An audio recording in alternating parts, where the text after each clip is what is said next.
యేసయ్యతో ఉన్నవాడు పడిపోయాడు. యేసయ్యతో ఉన్నవాడే పడిపోతే మనం ఎందుకు పడము అని కొంతమంది. అదొక ధైర్యం, సైతాన్ ధైర్యం అది. పలానా ఆయన బాగా సాక్ష్యాలు చెప్పాడు, ఆయన పడిపోయాడు. పలానాడు పాటలు బ్రహ్మాండంగా పాడేవాడు, ఆడు పడిపోయాడు. పలానా పాటలు కూడా పడిపోయాడు. ఈ మధ్య ఈ పడిపోయిన వాళ్ళని చూసుకుంటూ కూర్చుంటూ నువ్వు పడతావు. తెలవదు మనోళ్ళు కొంతమందికి. ఎంతసేపు ఆ శుద్ధే గాని, ఆ మాటలే గాని, ఆ వ్యవహారమే గాని, ఇంకొక వ్యవహారం ఉండదు. మిలిటరీలో ఈ శత్రువు వాళ్ళని కొట్టాడండి, అడలో 10 మంది చచ్చిపోయారు. ఇంక ఉండే 10 మంది వీళ్ళని చూస్తూ కూర్చుంటే ఎలాగా? శత్రువు దగ్గర నుంచి ఏమొస్తుందని ఎదురు చూస్తూ మెలకువతో ఉండాలి. కానీ ఆడు వీళ్ళని చూస్తూ ఉంటే ఈ 10 మంది కూడా చస్తారు.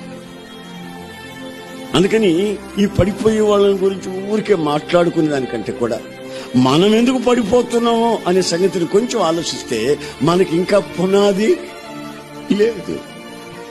పునాది లేని వాళ్ళు మాత్రమే పడుతారు. యేసయ్యతో ఉన్నవాడు పడిపోయాడు. యేసయ్యతో ఉన్నవాడే పడిపోతే మనం ఎందుకు పడము అని కొంతమంది. అదొక ధైర్యం, సైతాన్ ధైర్యం అది. పలానా ఆయన బాగా సాక్ష్యాలు చెప్పాడు, ఆయన పడిపోయాడు. పలానాడు పాటలు బ్రహ్మాండంగా పాడేవాడు, ఆడు పడిపోయాడు. పలానా పాటలు కూడా పడిపోయాడు. ఈ మధ్య ఈ పడిపోయిన వాళ్ళని చూసుకుంటూ కూర్చుంటూ నువ్వు పడతావు.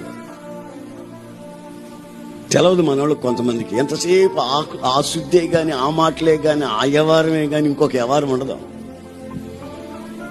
మిలిటరీలో ఈ శత్రువు వాళ్ళని కొట్టాడండి, అడలో 10 మంది చచ్చిపోయారు. ఇంక ఉండే 10 మంది వీళ్ళని చూస్తూ కూర్చుంటే ఎలాగా?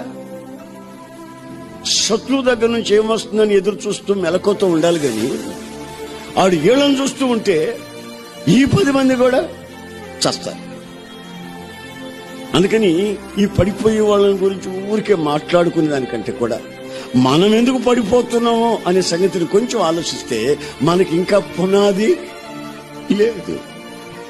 పునాది లేని వాళ్ళు మాత్రమే పడుతారు.